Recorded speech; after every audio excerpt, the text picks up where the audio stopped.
Alright guys, let's try take 100 of this video. So, I apologize that some of this is already written, but I've been interrupted about twice, so let's go back. So, we're going to start graphing rational functions. So up here is an example of a rational function. The black lines would be what is provided to you from Desmos. These green lines, and ignore how crooked this one is, I did a terrible job setting it up.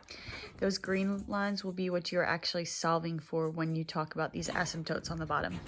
So notice I put a big star. Make sure you rely on Desmos a lot for this little section, okay? So asymptotes, like I just said, are these green lines right here, green dotted lines.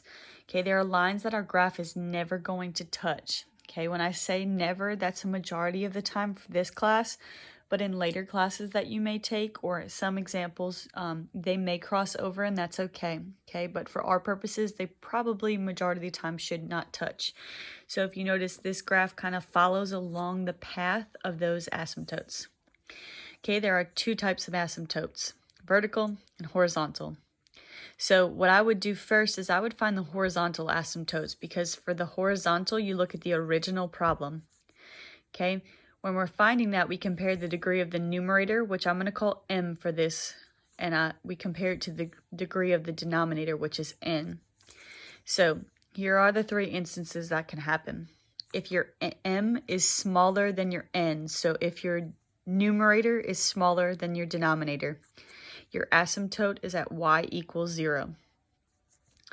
If your numerator degree equals your denominator degree, we're going to divide the leading coefficients.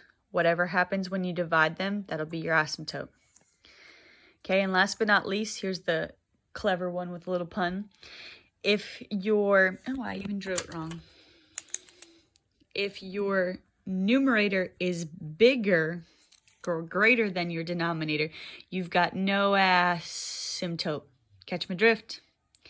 Okay, so horizontal asymptote, look at the original problem. Here are your three instances. So please make sure you write these down somewhere so you have it. Okay, your vertical asymptote, make sure you factor everything first. So I didn't write that here because I got distracted. So make sure you factor first. Then whatever is left over in the denominator, we're going to set equal to 0 and solve. Whatever you get, it could be 1, it could be 2, it could be 3, it could be a lot. Those are your asymptotes.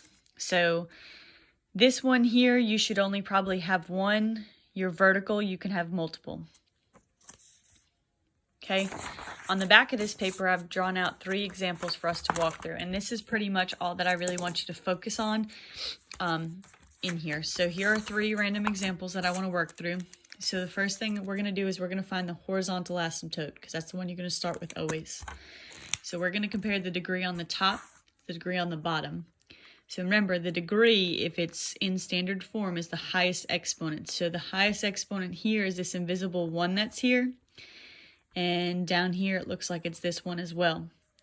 So because the degrees are the same on the top and the bottom, this was the example that was in the middle. I'm going to divide the leading coefficients.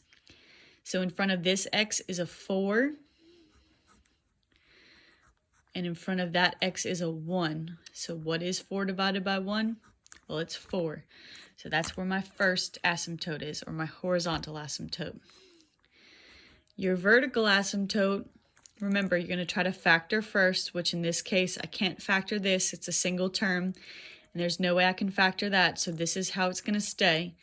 So whatever's in the denominator, whoops, I'm going to set equal to 0 and solve. So x equals 3 would be my other answer.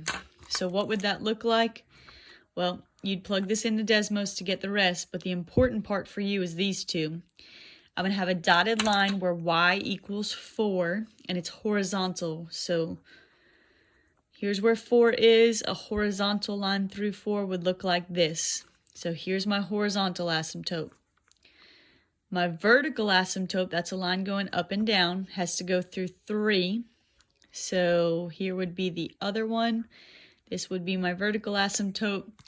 To get the rest of the graph, you'd go to Desmos and type this in. And I'd type it in, but my screen is absolutely busted on my Mac, so I don't even want to embarrass myself.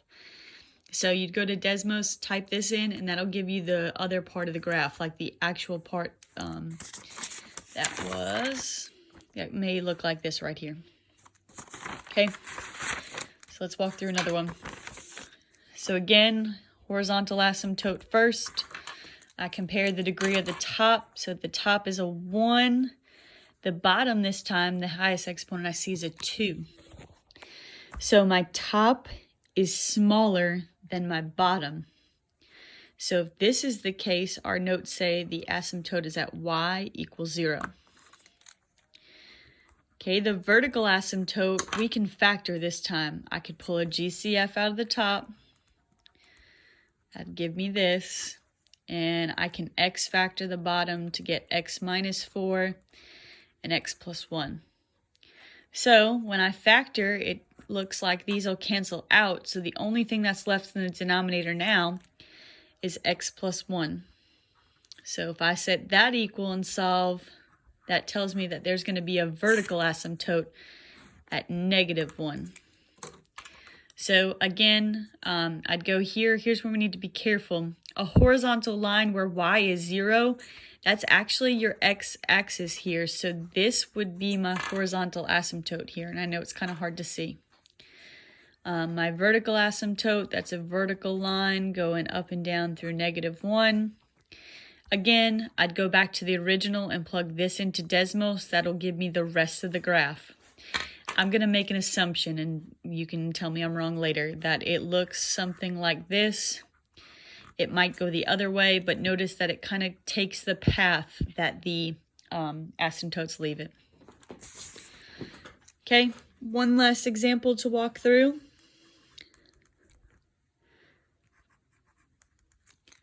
Okay, for this one, we compare the horizontal, the degree of the top is the 2. The degree of the bottom is 1, so my top is bigger than my bottom, so I've got no asymptote. I hope you've caught on to the joke by now. Okay, for this one, let's factor. Remember, there's an invisible 0x in here, so this will factor to x plus 2 and x minus 2. I can't factor this, it will stay, and when I cancel, there's nothing left in the denominator, so there's actually no vertical asymptote either. So this specific example would have no asymptotes at all. Actually, this one is just going to end up being a straight line of some nature, probably like this. Okay, so obviously make sure you plug into Desmos, check it out. Desmos will show you gaps in the graphs, and that's your hint where these dotted lines should be. Okay. Check out the links below this for more help, or obviously hop on and catch me on Tuesday if you have any questions. Bye, guys.